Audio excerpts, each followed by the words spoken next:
Palestine solidarity মুভমেন্টের মূলত programme. এখানে সব দলমতের পথের মানুষেরা এসেছেন, নাগরিকেরা এসেছেন, মুসলিম ভাই বোনেরা এসেছেন।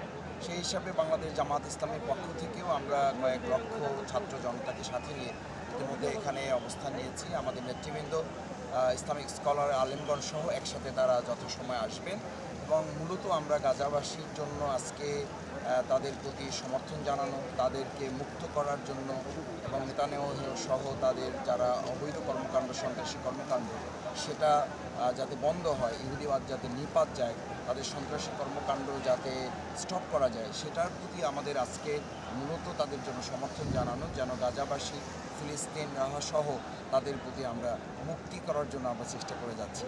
সেটার জন্য আজকে এই ঐক্যবদ্ধ ভূমিকা। আজকে এখানে কোনো দলীয় বা চিন্তা মতের পথের ব্যাপার না। মুসলিম উম্মাহ একত্রিত হয়ে বাংলাদেশের এই ইতিহাস তৈরি হবে যে ভবিষ্যতে মুসলিম উম্মাহ মানবতাবাদের পক্ষে বাংলাদেশ এক হতে পারে, একটা স্টেজে আসতে পারে। এটা একটা মাইলফলক হিসেবে ভূমিকা পালন করবে। অনেক ধন্যবাদ।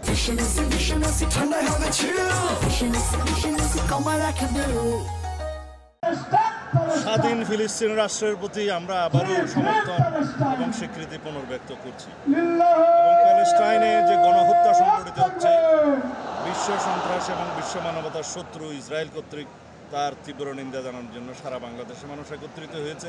প্যালেস্টাইনের মুসলমানদের পক্ষে সংহতি প্রদান করছে। সারা বিশ্বে সমস্ত গণতান্ত্রিক রাষ্ট্রসমূহে সকল জনগণ আজকে এই গণহত্যার বিরুদ্ধে প্রতিবাদ করছে, আমরাও তার শরীক হচ্ছি।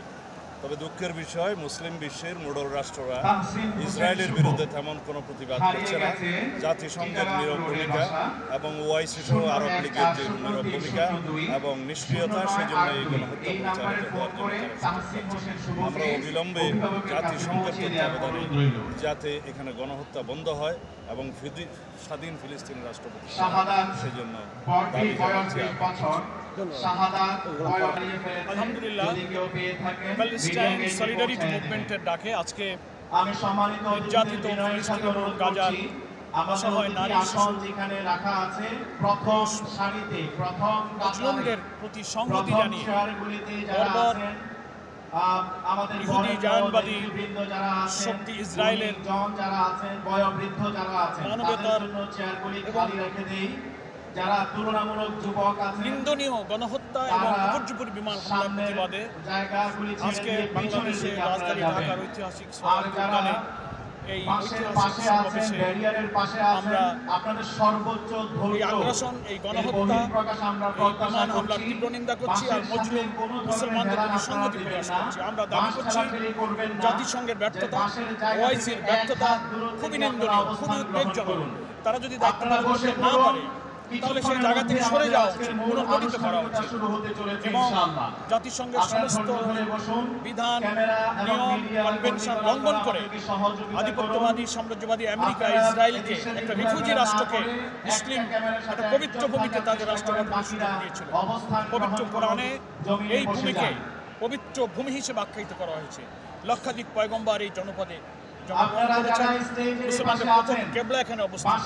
ফলে এইখানে এই হামলার বিরুদ্ধে আমরা আমাদের দলের পক্ষ থেকে সংহতি জানাবার জন্য এই ময়দানে হাজির হয়েছি। আমরা দুনিয়াকে দেখাতে চাই যে এদেশের মুসলিম উম্মাহ এই নির্যাতন, এই বর্বরতার বিরুদ্ধে আমরা ঐক্যবদ্ধ এবং রাফা, গাজা যে মাটির সাথে মিশে গিয়েছে, মানবতার জীবনযাপনকারী মুসলিমদের জন্য আন্তর্জাতিক সংস্থাগুলো খাদ্য সরবরাহ, তাদের জীবনের নিরাপত্তার জন্য যে ব্যবস্থা গ্রহণ করা উচিত, অবিলম্বে সে ব্যবস্থা গ্রহণ করা উচিত। এবং এ ব্যাপারে মুসলিম দেশগুলোর ঐক্যবদ্ধ কোনো ভূমিকা এখানে আমরা দেখছি না। সারা দুনিয়ার মুসলমানদের বাংলাদেশের মুসলিম উম্মাহর পক্ষ থেকে আমরা জামাত ইসলামের পক্ষ থেকে সংহতি জানাতে সর্বদলীয়ভাবে এখানে হাজির হয়েছে।